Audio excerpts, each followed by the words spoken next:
Hello, everyone, and welcome back to The Rundown, where we talk about 2A news and conservative views. I will be your host today, Craig DeLuz, coming at you from the West Coast, the left coast, behind the Iron Curtain, otherwise known as the Sierras. And today is that wonderful day we all know as Taco Tuesday. It's raining tacos from out of the sky. Tacos, no need to ask why. Just open your mouth and close your eyes. It's raining tacos. It's raining tacos out in the street. Tacos, all you can eat. Lettuce and shells, cheese and meat. It's raining tacos. Yum, yum, yum, yum, yummity yum. It's like a treat. Yes, folks, today being Taco Tuesday, it's going to be a smorgasbord of fun things to talk about. We love to partake of the various different foods and conversations, and, we have fun here. Whether it's talking about spirits or cigars or talking about firearms or talking about, tacos, we always try to have a good time here. And, that's just a contagious song. So that's why we play it. If you don't like it, it's only a minute out of your life that you have to deal with it. All right? It's okay. But hey, we're on a tight time schedule today. As you can see, Mr. Piwowarski is not with us today, but we're on a tight schedule, so we're going to go ahead and jump right into the acknowledgement of our sponsors, starting with Hitman Industries. If you're looking to do either a new build or rebarrel your current rifle, there's no better place to go than hitmanindustries.net. They have rifle and pistol length barrels and soon to be available Glock barrels. So check them out today, hitmanindustries.net. Then you've got the California Republican Assembly working to elect conservatives from school board all the way up to President of the United States. It is the largest and fastest growing conservative grassroots organization in the state of California.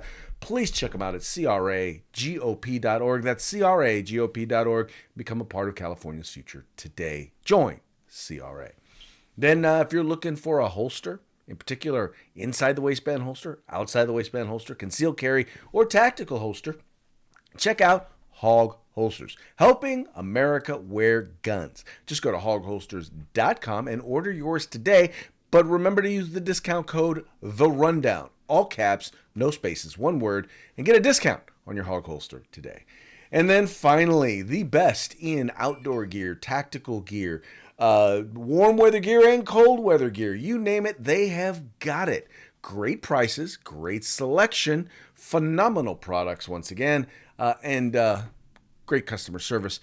Oh, I almost forgot, fast shipping. Check them out at uscombatgear.com. All right, getting into today's news. Mike and I are always going back and forth about the war between our governors, and I use the term our very, very loosely because I did not vote for Gavin Newsom. And I do wish he was not our governor. Probably the only positive thing about him, if he were to get elected president, is that he wouldn't be my governor. That's really about it. But all that having been said, he's decided to declare an additional war, which, by the way, he's always, for some reason, decided that he wants to be at war with Ron DeSantis. Because it's hilarious to me because he's got like little brother syndrome or something. He's mad because all he can do is screw up the state of California while Ron DeSantis is just killing it over there in Florida. Well, most recently, Gavin Newsom has decided that he is going to threaten Ron DeSantis with kidnapping charges over migrant flights to Sacramento. Now, where is this coming from? Well, it appears that some migrants were flown or transported from Texas to New Mexico, and then were transported from New Mexico to places in California, including Sacramento. It says here, California Democratic Governor Gavin Newsom escalated his feud with Florida Governor Ron DeSantis on Monday, appearing to threaten DeSantis with kidnapping charges over South American migrant flights to Sacramento. Newsom cited Florida kidnapping laws in a tweet sent Monday that called the Florida governor and 2024 GOP presidential candidate a small, pathetic man. He says, this isn't Martha's Vineyard. Kidnapping charges, ? Newsom tweeted referencing Florida's migrant relocation initiative. DeSantis drew national headlines last year when the state of Florida flew a group of South American immigrants from Texas to the liberal enclave of Martha's Vineyard, which had touted broad support for sanctuary policies. So my question to the governor, first of all, is this: to Governor Mussolini, the tyrant of California. First of all, you don't even know that it was Florida that did it. What's amazing about that is that they spent relatively little bit of money to send one group of folks to Martha's Vineyard, and he's lived in your head for over a year. How worried are you that people are actually going to realize how much you've screwed up the state of California, that you have to keep pointing fingers at a guy who's doing a great job, at a guy who everybody looks at what they're doing in Florida and they're like, yeah, that's kind of how you do it. How do we know? Because over the last couple of years, no state has grown more than Florida. When I say grown, I don't mean geographically. I mean people keep moving there. In fact, people keep moving there from California. Also, how do we know California screwed up? Because people keep moving from California, right? Think about this. We went from a $100 million surplus, $100 million surplus, to a multi-billion. I'm sorry, what was a $100 billion surplus? I'm sorry, about a $100 billion surplus, almost, about $95 billion surplus. We went from that to a now. They're saying it's $32 billion deficit, but we know it to be less than that. There are many estimates that estimate that it's significantly less than that. The point being is that, sir, you have screwed up the state of California. And so all you can now do is look to, and by the way, that's the other thing I forgot. How did he partially screw up California? Well, it was him. He led the charge there in San Francisco, and then brought the charge with him to the state of California as lieutenant governor and governor, that basically made us a sanctuary state. So how is it kidnapping to send people who want someplace they want to go? If these folks have signed forms saying, yeah, I want to go to California, then guess what? That's not kidnapping. Of course, knowing and understanding the law isn't really exactly your strong suit. Is it, Mr. Mussolini? No, it is not. Look, the thing is study after study, poll after poll has made it very, very clear. We need to have we have a crisis going on at our southern border.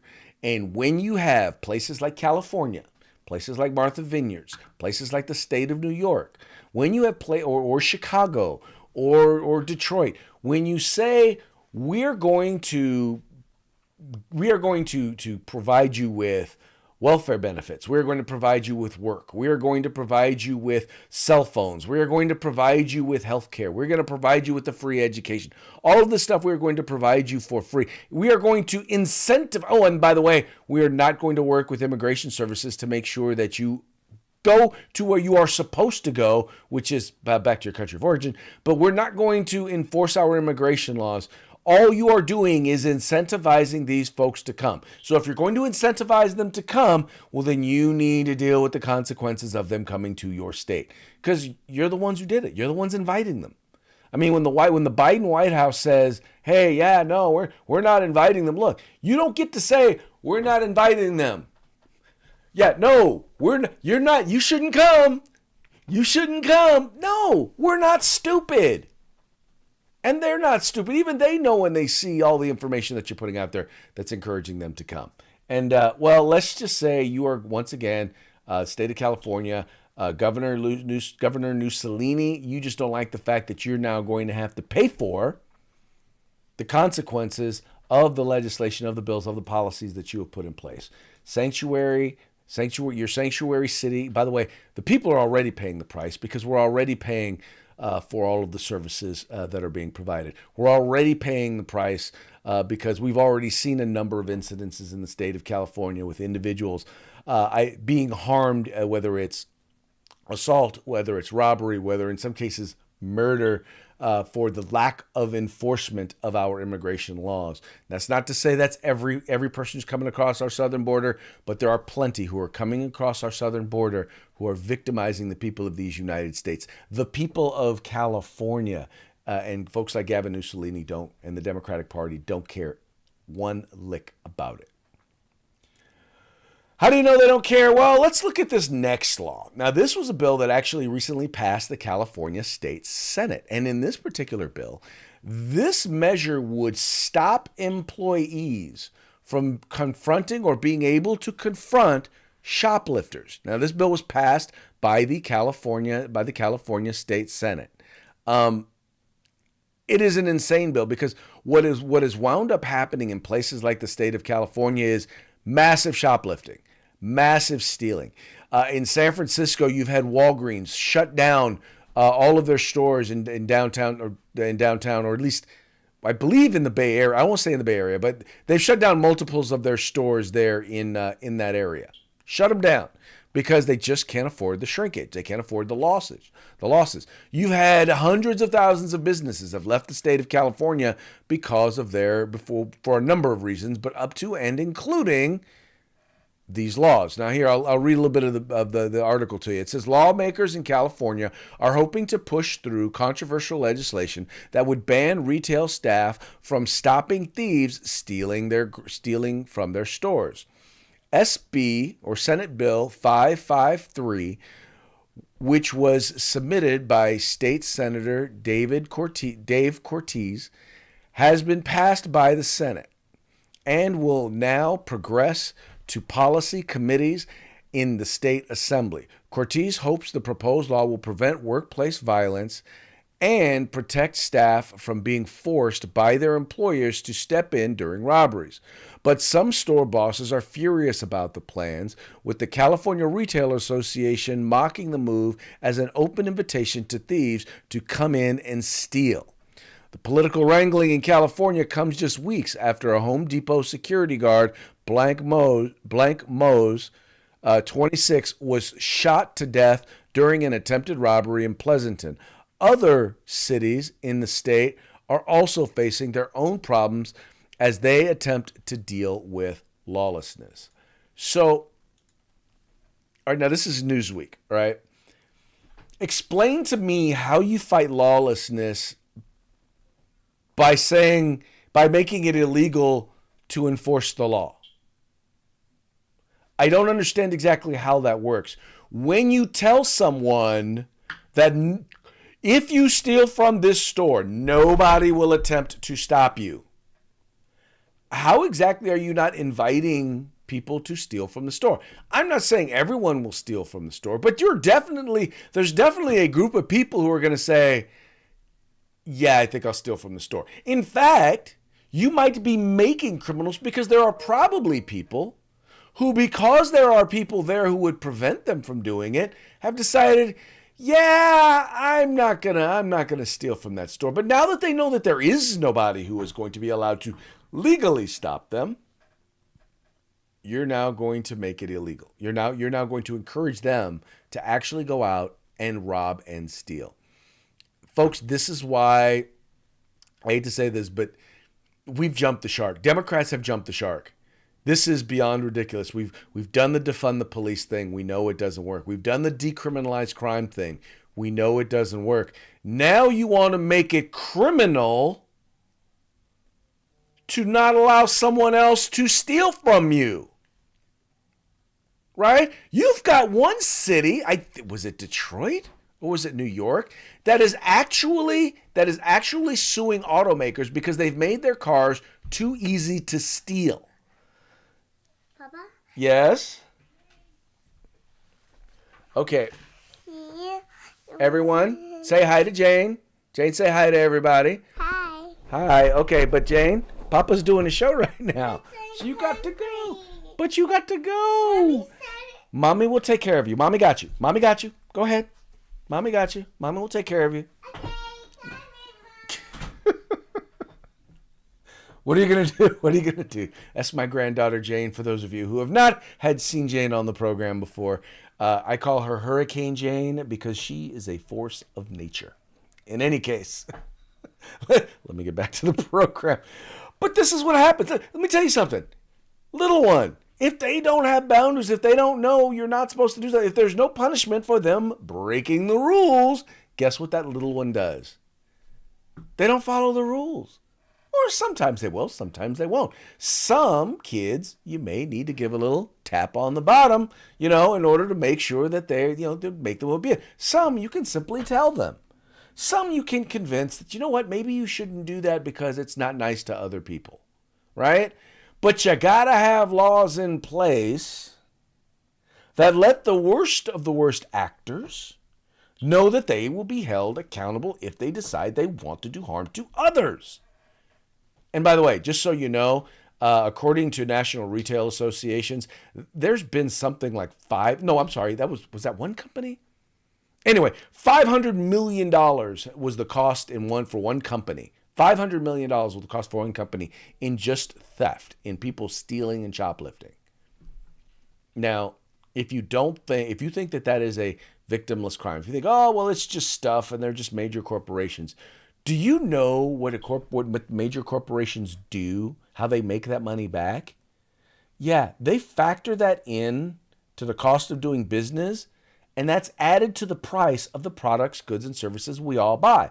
So we all pay more because someone else gets to steal. And when you encourage people to steal, guess what? They steal more. And when they steal more, guess what the rest of us get to do? The rest of us all get to pay more. All because, well, hey, they don't feel like paying for it. Anyway, there you go. That's it. Moving on to our next story, Norway. Now, this is a big one. So, as we've talked about the quote-unquote gender-affirming care, and I think we've been very clear, Mike and I have been very clear about that on this show. Look, what you decide to do with yourself and your body, that is your choice. And I stand behind you. If you were born a male and you decide you want to live your life as a female and you want to do all of the make an informed decision about the medications and the surgeries and all of that and how you want to live your life, you do you. You get to do that. But what we do not support and what we have an issue with is how this agenda is being pushed on children, right? From the indoctrination in our schools and in media, we have and corporations we have an issue with. But really the biggest thing that I think a lot of people have, it has to do with the medical stuff relating to kids. Whether it's the hormones or the chemicals that are given to children that permanently harm them, and that's one of the things that not a lot of people are talking about. Is there have been once again there hasn't been a whole lot of study of using hormones or giving hormones, whether it's estrogen or testosterone, to prepubescent children. We have seen some of the effects of using what they call puberty blockers, or more familiar, chemical castration, because that's what they actually give them. They give them the chemical that's used to castrate sexual offenders. But I digress. We do know that in many of those cases, it can cause sterility, it can cause osteoporosis, it can cause brittle bones, a bunch of major issues that it can cause. Anyway, all that having been said, in Norway, they have decided that they are no longer going to allow quote unquote gender affirming care or sex change medical procedures or prescriptions to be offered in a clinical sense for minors. Let me read a little bit of the piece here to you. It says, common sense and science are gradually prevailing. Last week, Norway Healthcare Investigation Board announced it would be revising its current guidelines regarding so-called gender-affirming care for minors because it no longer considers them to be evidence-based. Let me say that again. No longer considers them to be evidence-based. The board also acknowledged that the growing number of teenage girls identifying as male post-puberty remains understudied. Under the proposed updated guidelines, the use of puberty blockers, cross-sex hormones, and transition-related surgery would be restricted to research contexts and no longer provided in clinical settings. Norway joins Finland, Sweden, and the United Kingdom in introducing greater safeguards for children. In the United States, 8 states thus far have banned affirmative care for individuals under 18, with Tennessee being the latest to pass such legislation. Now, once again, this is not healthcare being denied to trans children. These are not medically necessary procedures or medication, right? This is medication that once they turn 18, if they decide that they've gotten all of the information, they've gotten all of the facts, and they want to make a decision that they want to start to take these things, then they can. But we don't allow a child, a 13-year-old, to go and get a tattoo, yet we would allow them to go and have their breast removed. That makes no sense to me. That makes no sense to most adults. In fact, if you look at the studies, there was a recent poll that was done. Almost 3 in 4 adults, almost 3 in 4 or voters are like, yeah, no, they do not support gender affirming care or the sex change surgeries and medications for minors. And that includes, by the way, 57% of Democrats. So, folks, this is, you want to talk about a what I call an 80-20 issue. This is we're almost there, an 80-20 issue. The fact is that there are, whether it's corporate America, whether it's academia, whether it's the entertainment industry, they have jumped the shark on this one. And the American people are not with them on this particular stuff. And once again, they're not even necessarily even talking about adults. 2 out of 3 said that they believe that there are only 2 genders. But we're not even talking about that. Once again, you still get to choose to live your life the way you want to live your life. But we're talking about children. We're talking about impressionable children. We're talking about individuals who do not, according to science, even have fully formed brains yet under the age of 18. And yet we are going to allow them to make decisions that are literally, physically life-altering. No. Just no. Absolutely, positively not. And oh, by the way, just so you know, because the one thing they always throw up is, well, if you don't let them do it, they'll commit suicide. There's actually been absolutely no data to support that. In fact, it's the rates of suicidal ideation for individuals after they've gone through the transformation or before the transformation doesn't change. Absolutely, positively does not change. So that is a lie, and is a lie that is meant to make you feel guilty, to make parents feel guilty, to make teachers feel guilty, to make doctors feel guilty if they don't go along with this.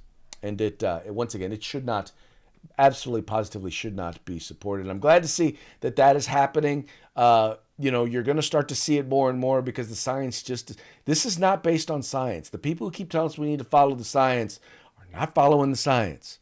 It's an XX chromosome, XY chromosome, and you can change all of the exterior, but you don't change the science. Anyway. Next we have, you'll love this one. So the Firearms Policy Coalition asked for a preliminary injunction against the assault weapons ban in Washington State.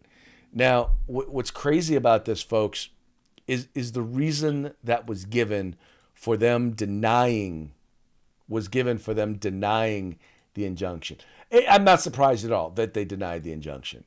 But here's the funny part. Now, for those of you who do not know, and it's the specific firearms that we're talking about that are being banned are center fire, semi-automatic center fire rifles with detachable magazines. Okay? Semi-automatic means one trigger pull, one pull of the finger, one round. So, the reason the judge gave, and I'll read their tweet to you. It says, a judge has denied the motion for preliminary injunction in our lawsuit challenging Washington's assault weapons ban, saying that the banned firearms, quote, allow a shooter to fire as fast as they can pull the trigger. Unlike, let me say that again, unlike previous guns. Really? Really? Really? That is what the judge actually said. I mean, I'm sorry, but when this is appealed, I really think that only two things are really required in this legal response. One is the judge's statement. The other is a definition or a lesson, a brief lesson on how semi-automatic firearms work. Or how about how revolvers work? Semi-automatic handguns? Or just, semi-automatic rifles. The point is, and that's the very definition. There is no, what other firearms is he talking about? What previous firearms is he talking about? Is he talking about muskets? Yeah, like you, I have no idea what dude is doing or saying. But I thought that you would find it amusing. Folks, you need to join, if you haven't already done it, you become a member of the Firearms Policy Coalition. They are a phenomenal group that is suing the stuff. Mike's not here, so I'll try and be a little more proper in my decorum. But yeah, become a member of the Firearms Policy Coalition. Check it out at firearmspolicy.org. But they are suing all over the country. I got to say, Brandon Combs over there was so far ahead of the game when he decided. I mean, even before Bruen, he was already even before Trump took over the Supreme Court, he was already putting things in place in order to expand their legal services division so that they could be in a place to be able to fight some of this stuff. It's important that we fight bad legislation, and FPC does do that. But it's also important that we fight in the courts because that's where the lasting victories are going to come, is in the courts.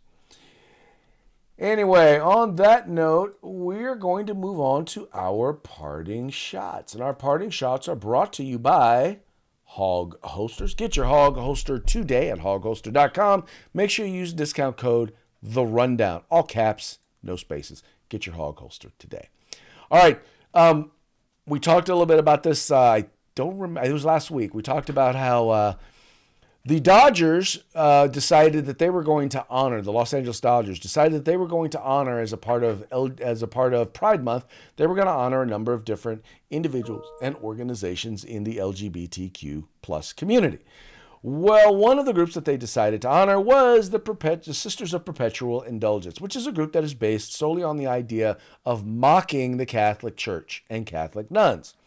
It is a hate group. It is a hate group that basically hates Catholics. Well, first they said they were going to do it. Then a bunch of Catholics said something. Then they decided that they weren't going to do it. Then a bunch of people in the LGBTQ community decided they were going to say something. So then they decided they were going to do it again. And so now here they are. So not only were they honored there, but they also were honored by members of the California State Legislature. Here you go. This is Scott Wiener. Scott Wiener is a state senator is a state senator in California. You might remember him because he's the one who actually fought to pass legislation to no longer make it a crime. It was either made it a crime or made it a misdemeanor to have oral sex with minors. That's been his contribution to society. But I thought you guys might want to meet some of the Sisters of Perpetual Indulgence. So I downloaded this little video here for you to get to know a little bit of them. Sister Alaska Locks. Hi, I'm circumspect of the Pokey Scratchings. Hello, I'm Novice Wide Angle of the Shuttering Ones. Hello, I'm Circumference. Jono, I'm Mango the Bimbo del Doppio Senso. I no